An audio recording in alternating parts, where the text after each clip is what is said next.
Hello once again, it's me, Richo, Fourth Dimension, Lumberton Trading Company, etc, etc. So, okay, why am I here this time? Firstly, before anything else, little music. Don't know if you can hear that. Some tonal work, lots of rumbles and drifting sounds from an album that's not actually one of my releases. It's an old album as well, from Oren Ambarchi, Reconnaissance. Very good album. I was listening to that last night actually, and my wife Ivana came here and declared it earwax removing music. So if that's so, my hearing should be much better today, but it isn't. So it's very nice. I've been in the mood for that kind of music for the last couple of days, clearly, and yeah, good to relax to. So I find. So yeah. Anyway, just adjust things here. There's a table I brought into the room here, which was used for the express purpose of assembling. The reason why I'm here, assembling these, the Do Not and Mobility albums on Fourth Dimension. Finally ready, finally shipping. Had been for the last couple of weeks or so, and I will be continuing to ship them for the next week or so as well. What can I say about them though? You can see they both have a uniform front cover image and uniform design on the back cover, apart from the actual details relating to the respective albums.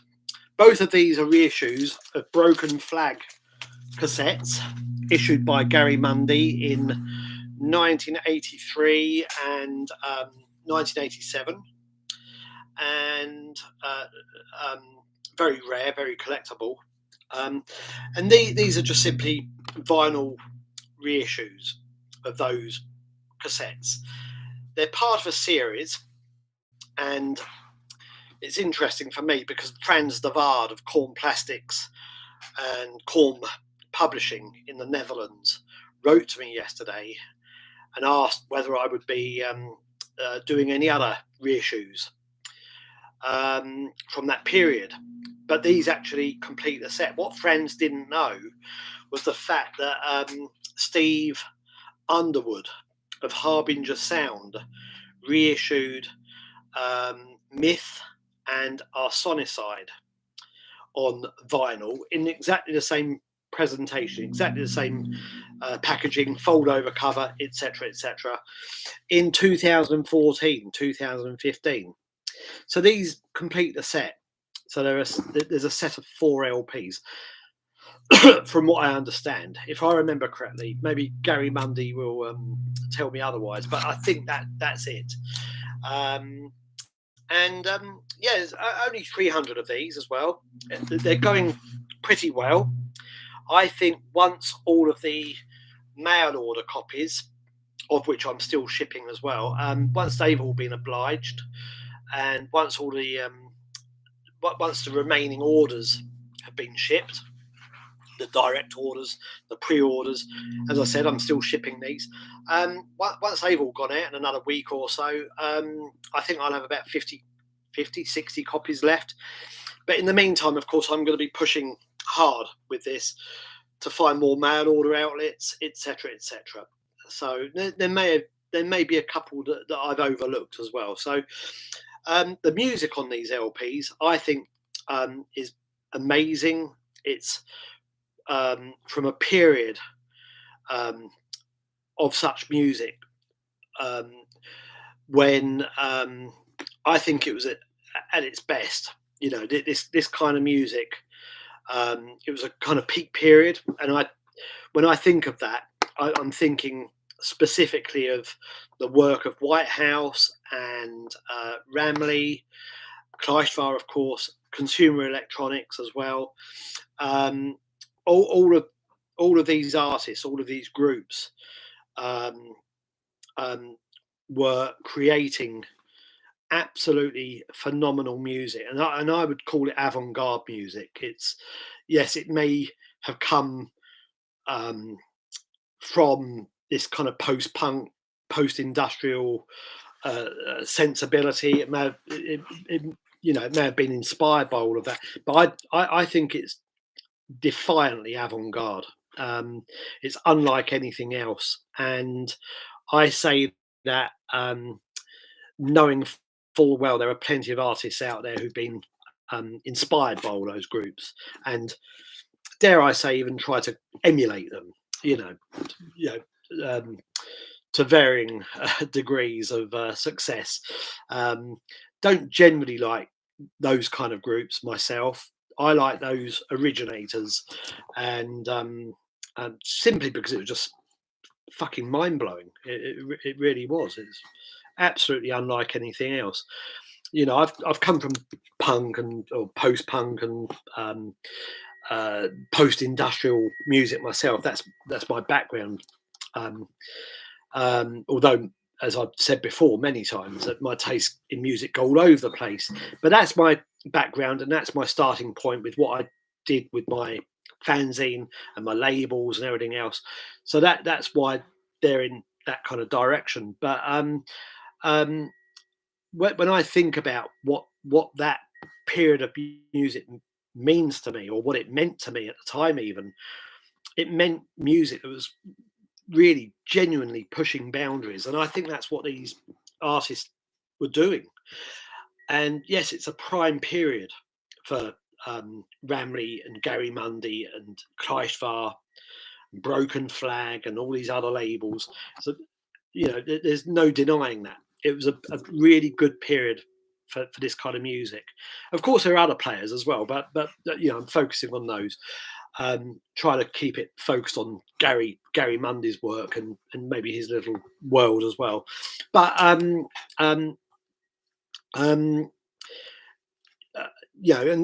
Gary Mundy is still producing good music. I think he's going through another peak period at the moment. Has been for 2 or 3 years now. He's really riding on a crest at the moment. So producing phenomenal works, still hinting at what he used to do, but definitely the music's definitely gone in different directions. It would be a bit sad if he was just reproducing the same kind of ideas and sounds over and over again. I think he's always pushing himself with what he does. I think he's got a very clear vision, like all of those artists actually, but he's definitely gone in a slightly different direction, but probably it's probably undeniable that it still owes a lot to what he was doing on these albums, even if in terms of intensity, the intensity of the music, and the emotional intensity even. So there's a lot to be said for that. And of course, the music on these particular records, Mobility and Do Not, is very aggressive. It's very hostile, but again, I think it's very it's just very avant-garde, and a lot of people might find it challenging or difficult or whatever. Personally, I don't. I find it music that just does something very unique and different and unusual, and goes to spaces that needed to be explored. So that's what I think, and they're explored very well here. So you might even argue that some of this music that Gary was producing in the 80s has hints of what he later worked on. So there's definitely ideas there that he uses as a springboard for later work. But again, the rawness, the intensity, the layers of sound, all of that is very much there. So I'm really, really, really pleased with these albums. And I like the fact that they're hand assembled, even though I always complain about, you know, releasing music in such a way. Yeah, the results are very satisfying. And even if I complain and moan, when I'm doing this, after 30 or 40 of these, I need a beer usually. So, and I've still got about 50 of these to assemble as well. And the assembling includes a tiny A6 insert and me hand stamping the white labels. And maybe I'll just quickly elaborate on that as well. The stamp. I'm sorry, I'm not checking which side is the A side. I just pick out the vinyl. They're not always packed in the same order, so I'm not checking each one and stamping the A side. I stamp one side. Some of them have got two stamps on. I'd sometimes even stamp the inside cover. So, but very, very rarely. So you might be one of those people that gets one with two or three stamps on, throughout the packaging. But I was just having a bit of fun really as I went along. But there's only 300 of these, and again, probably once all the orders have been obliged, I'll only have 50 or so left. So get in quick if you're interested. To that end, maybe I'll point out one thing before I move on to something else. You'll notice on these that they have barcodes, which was not the original idea for most of the copies. The barcode or barcoded copies were meant to only go to cargo, but the printer fucked up and, ended up delivering most of the sleeves to me with barcodes. So, excuse me again. I think 40 or so are missing are without barcodes. Originally, I hoped to have about 200 without barcodes, but it just didn't work out like that. And as I complained about on Facebook, I've already been waiting for these LPs long enough. I wasn't going to complain to the printer and ask him to redo everything. I had to wait 2 weeks for the sleeves anyway. So, sorry that so many copies have got barcodes on. They don't look good. Especially on this design, but we're kind of lumbered with this, and of course all of the non-barcode copies have gone out now, so please don't ask, but it's literally about 40 that have got that don't have barcodes, and it was not deliberate. It wasn't some kind of premeditated idea to create an ultra limited edition or anything like that. I'm honest, I'd say if that was the case. I don't generally play that game, but I have dabbled now and again purely from a kind of fun perspective more than anything else. But generally, I don't play that game, and I certainly didn't here. It was a complete accident. It's not the first time I've had an accident, a barcode-related accident. The Thiepval Sandra CD of chamber music that came out on Lumberton Trading Company many years ago, 2006, I think, was actually pressed without the barcode on the sleeve. It's just got a little white rectangular box for where the barcode should have been placed, and the whole quantity, the entire quantity of 500 CDs or whatever it was printed without this bloody barcode. So barcode fun, eh? Yeah, bloody things. I'm not anti-barcode like some people are. I see them as a necessary evil. I do understand Cargo, my main distributor's reason for having them. It makes their lives easier, etc., etc. So, but in this case, and generally, I put barcodes on everything, but purely to help cargo. But aesthetically, it doesn't look good. Well, Puppy 38 did the design, and Puppy 38 did this, and of course he did it according to instructions. This barcode was placed there by him. I think he's done a good job in embedding it in a place where it's not too obtrusive, but I'd rather it didn't have the barcode. I'd rather it's just this black bar, this black frame surrounding. But never mind, these things happen, and fuck it. So it's too late now. What else? Yeah, today I took in delivery of the Nick Mott, The Fall of the Human Empire LP.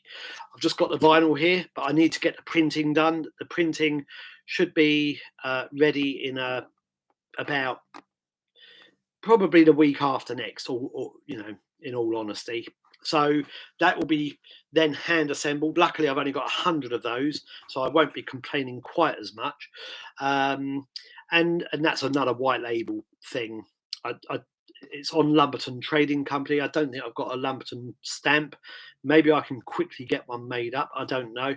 But they will be shipping, as I keep stressing, by mid-October. Also, orders are coming in almost daily for that LP as well. And once they've gone, they've gone. I don't know if Nick Mott will make it available anywhere else. Probably he will. But it's definitely only 100 vinyl LPs with an art booklet set.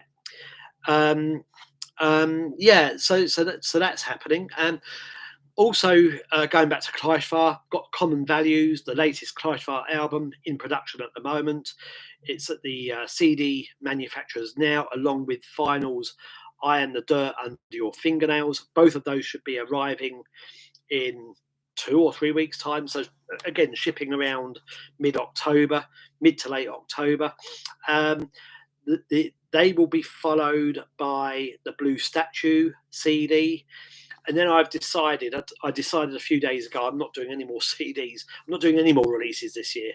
Blue Statue will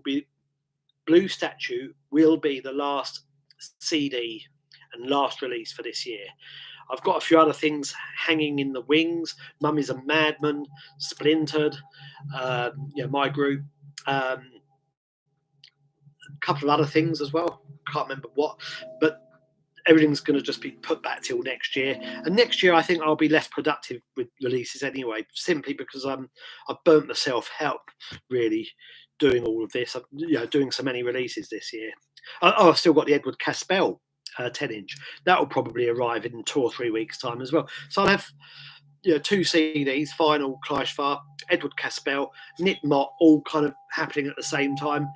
I'm still shipping Grim Humour Book 2s as well, and I'm fucking knackered. So I've done enough for this year. Mark Perry book is in Mark's hands at the moment. He's got the script. I imagine he'll be done with that in another week or so, and then once I've worked his changes into the manuscript, I'll be then taking up to the proofreading stage. My good friend Mark Stevens will be working on the proofreading of the book, and I think we're on target to still have the book ready for print in late November. It all depends on Puppy 38, the designer, and what problems he encounters. It's text heavy, this book. There will be a few images in there, but it's pretty more text heavy than Ramley as well.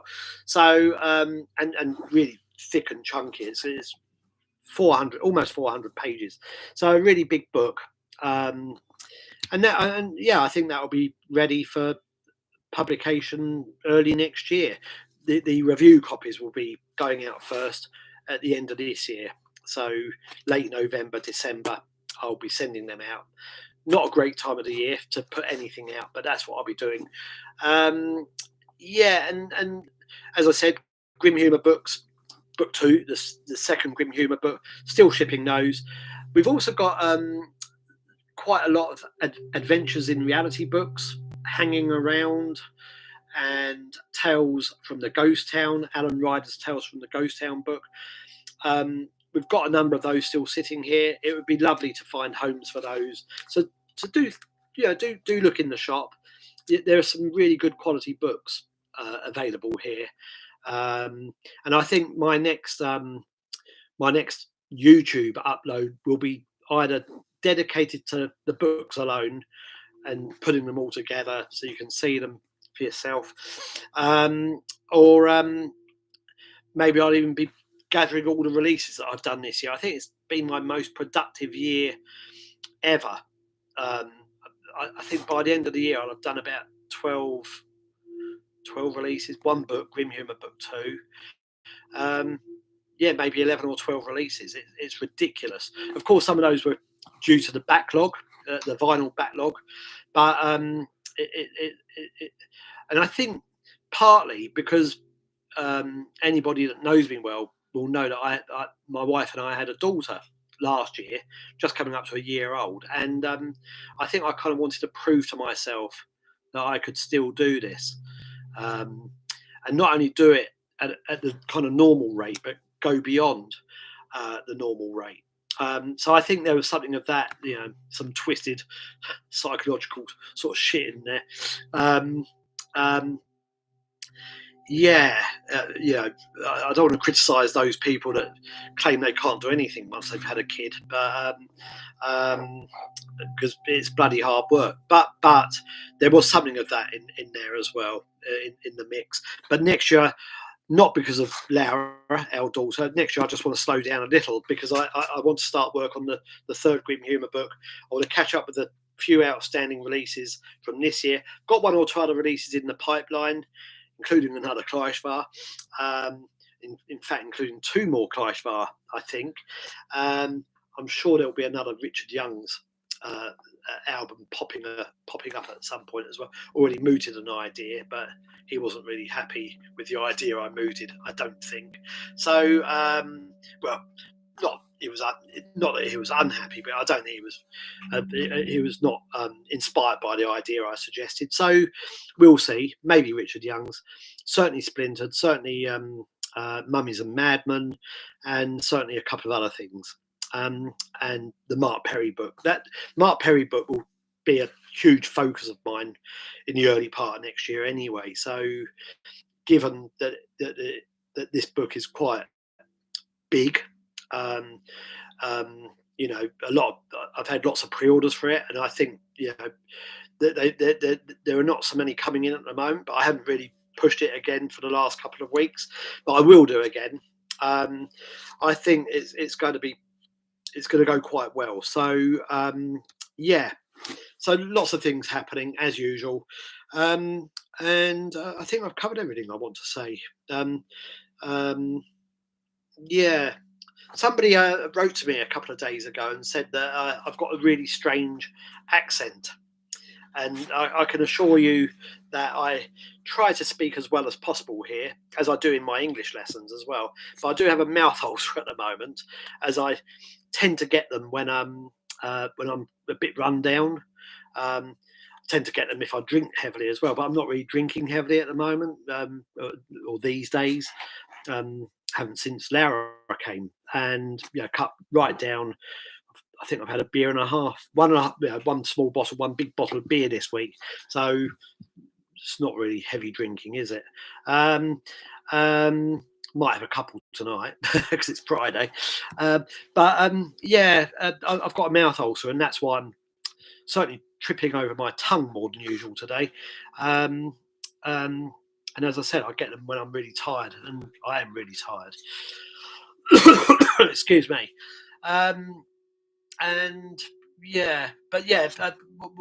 What was I saying? I was saying that somebody said that I've got a really weird accent. It's a mixture of Canterbury, where I was born, and in Kent, and I lived in Herne Bay for many years, from 15 until 40 as well. So a mixture of southeast England, Kent, and probably Croydon, where my parents, my real father, my mother, and my stepfather also came from Croydon, South London. So there's probably a little, Croydon inflection in there as well. So, yeah. It's definitely not RP English. It's not BBC English. It's not Royal Family English. It's Kent, isn't it? It's fucking Kent. So I can't help my accent, but I do try and enunciate as well as I can. But again, today I've got a bloody mouth ulcer, and I feel like I'm talking like Joseph Merrick, well, the depiction of Joseph Merrick or John Merrick in the Elephant Man by David Lynch. I feel like, feel like I'm talking like that at the moment. But anyway, that's enough. That's where I'll end. Thank you very much for making it this far, and thanks for all the support. Links below as usual. Nobody ever comments. I don't know why. But people just don't. Spread the word. I do enjoy doing these. It has to be said, and there'll be another one soon. So thanks for the support and staying with this. Cheers. Bye bye.